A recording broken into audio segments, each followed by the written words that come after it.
Hello everyone and welcome back. ये हमारी 50वीं video है स्टोरी पे based.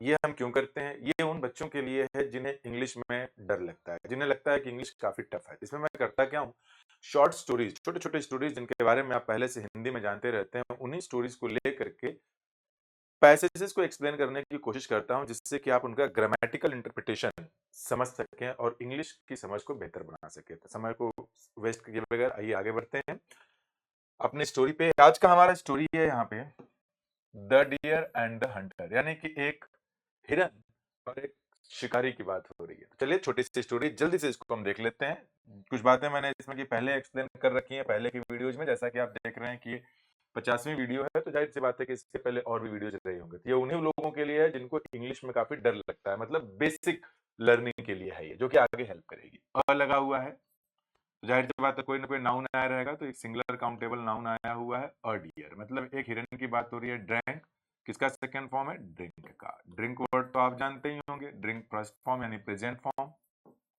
Drank past form, drunk past participle form. आम भाषा में इसे फर्स्ट फॉर्म, उसे सेकंड फॉर्म और उसे थर्ड फॉर्म कहते हैं। तो पास्ट की बात हो रही है तो पिया होगा, तो कुछ ना कुछ तो पिया ही होगा। तो क्या पिया? पानी पिया। यानी यहां से यहां तक की बात हो रही है कि कोई एक डियर था जो कि पानी पिया। कहाँ कैसे पानी पिया? ये देखिए पीसफुली, ये जिसमें एल वाई जनरली ऐसा होता है, अगर आप लर्निंग फेज पे हैं तो आपको काफी हेल्प मिलेगी इससे, कि एल वाई एंडिंग जो वर्ड्स होते हैं वो एडवर्ब्स होते हैं, और जनरली जनरली मतलब सामान्यतः मोस्ट ऑफ द केसेस वो एडवर्ब ऑफ मैनर होते हैं। जैसे आपने स्मार्ट लिख दिया कहीं, स्मार्ट, ये एडजेक्टिव है। जिन बच्चों के एडजेक्टिव नाउन प्रोनाउन पहचानने नहीं आता, ऐसे धीरे धीरे याद करें, उन्हें आ जाएगा समझ में।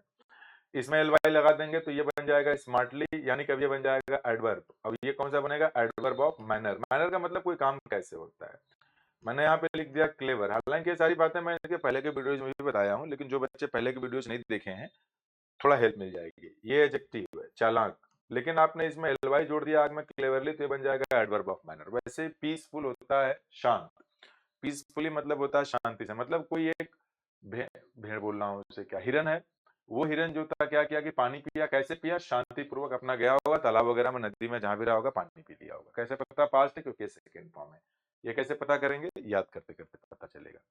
ही, अब ये ही लगा हुआ है इस डियर के लिए, यानी कि इस जानवर को इन्होंने मेल मान लिया है। एडमायर्ड मतलब बड़ा पसंद करना किसी चीज को। पास्ट की बात है, वो बड़ा पसंद किया करता था किसको? His beautiful horns.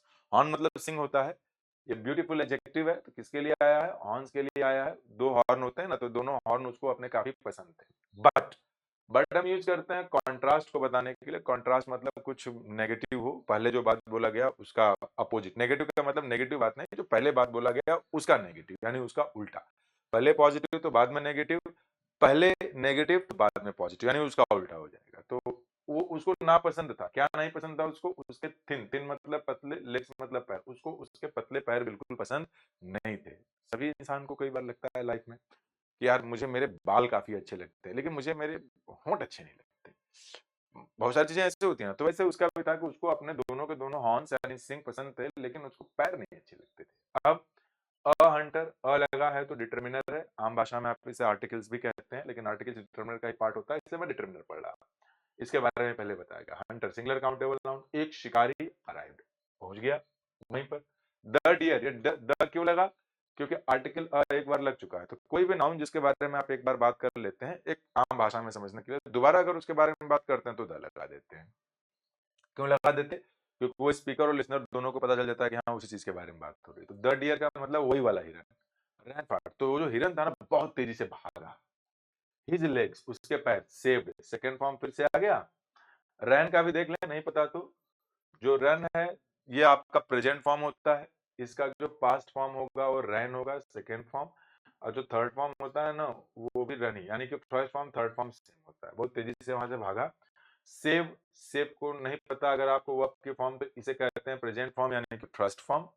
इसका जो पास्ट फॉर्म है दैट वुड बी सेव्ड, और थर्ड फॉर्म भी इसका सेव्ड ही होता है। ये फॉर्म्स अगर आपको याद नहीं है तो ये आपको धीरे धीरे याद करने पड़ेंगे, क्योंकि अगर ये चीजें याद नहीं होंगी तो आप कर ही नहीं पाएंगे कुछ आगे।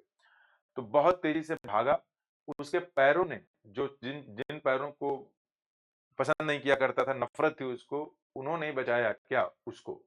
बट, फिर से कॉन्ट्रास्ट, बट हिज हॉर्न्स, उसके जो दोनों सिंग थे, गॉट स्टक। गेट स्टक का मतलब होता है कहीं कोई चीज फंस जाना। तो ये पास्ट है आपका, ऐसे गेट स्टक का मतलब होता है कहीं फंस जाना।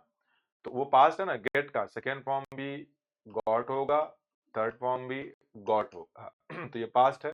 अच्छा, आपके मन में आया होगा कि सर जब सेकेंड फॉर्म थर्ड फॉर्म दोनों सेम है तो हमें पता कैसे चलेगा कि कौन सा सेकेंड फॉर्म है और कौन सा थर्ड फॉर्म है? देखिए, वेरी इजी। जब कभी भी ऐसे वर्ब जिनका सेकेंड फॉर्म और थर्ड फॉर्म सेम है आप ना पहचान पाए, तो सिंपल सा तरीका है कि अगर उस वर्ब के पहले कोई हेल्पिंग वर्ब लगा है तब तो थर्ड फॉर्म है। If there is no helping verb, कोई हेल्पिंग वर्ब है ही नहीं, तो उससे सेकंड फॉर्म। तो इसके पहले कोई भी हेल्पिंग वर्ब नहीं है तो सेकंड फॉर्म। पास्ट की चूंकि बात हो रही है तो सेकंड फॉर्म बन गया। तो बट इज ऑन्स गॉट स्टक, उसके जो सिंगर फंस गए, कहां फंस गए? इन बुशेज, झाड़ियों में फंस गए। अब अच्छा, भागा होगा, फंस गया होगा। अब आया कि ही बेयरली एस्केप। एस्केप का मतलब होता है बच निकलना। एस्केप वर्ड का मतलब क्या होता है? बच निकलना। तो सेकंड फॉर्म क्या बनेगा इसका? ईडी लगा करके बनेगा, एस्केप्ड। ये हो जाएगा फिर से एस्केप्ड, बच निकलना। Second form third form. तो अब भाई इसका भी सेम ही है, तो कैसे पता चलेगा सेकेंड की थर्ड फॉर्म है? तो इसके पहले हेल्पिंग वर्ब नहीं है तो सेकेंड फॉर्म आएंगे। वो बच निकला कैसे? बेयरली। बेयरली का मतलब होता है जैसे तैसे, बड़े मुश्किल से। ये नेगेटिव वर्ड होता है। आइए कुछ वर्ड्स मैं यहाँ लिख देता हूँ। जैसे कुछ वर्ड्स होते हैं आपके रेयरली और सेल्डम। कोई काम के रिपीटिशन को बताना है और वो काम न के बराबर होता है तो आप यहाँ यूज करेंगे, इसे यूज करेंगे। और इसका मतलब होता है ऑलमोस्ट नेवर, मतलब न के बराबर ये काम रिपीट होता है। वहां पे लेकिन आया था बेयरली, हार्डली, स्कार्सली। ये भी हमारे एडवर्ब्स हैं। वो हमारे क्या बताते हैं? किसी काम के रिपीटिशन को, यानी कि उसके पुनरावृत्ति को, क्योंकि न के बराबर हो रहा है। ये सारे वर्ड्स किसी चीज की डिग्री को बताते हैं या फिर उसके क्वांटिटी को बताते हैं। अगर वो न के बराबर हो, न के बराबर यानी कि ऑलमोस्ट, नॉट। यानी ये अगर आपको बताना है तो I rarely go to temple, मैं न के बराबर वहां जाता हूं। ये भी न के बराबर हिंदी है, वो भी, और इसका भी न के बराबर। लेकिन मैं किसी काम के करने के फ्रीक्वेंसी को बता रहे हैं, न के बराबर रिपीट कर रहे हैं, तो वो लगाइए, उन दोनों में से कोई है। लेकिन किसी quantity, I hardly have anything to eat, तो यहाँ न के बराबर मेरे पास है क्या? खाने को, क्वांटिटी है। तो कुल मिला के कहने का मतलब ये है कि दोनों का मतलब न के बराबर, जैसे तैसे। तो यानी कुल मिला के यहाँ पे जो समझ में आ रहा है वो जैसे तैसे बड़े मुश्किल से अपने आप को बचा पाया। तो ये रहा आपका स्टोरी, उम्मीद करता हूँ समझ में आया होगा। यहाँ आ गया कि व्हाट वी डिसलाइक। मोरल क्या निकला कि व्हाट वी डिसलाइक मतलब जो चीजें हम नापसंद करते हैं, मे बी वो जो चीज है जिसे हम नापसंद करते हैं, हो सकता है मैं यूज करते हैं पॉसिबिलिटी के लिए आवर रियल स्ट्रेंथ। हो सकता है कोई हमारी सबसे बड़ी ताकत हो।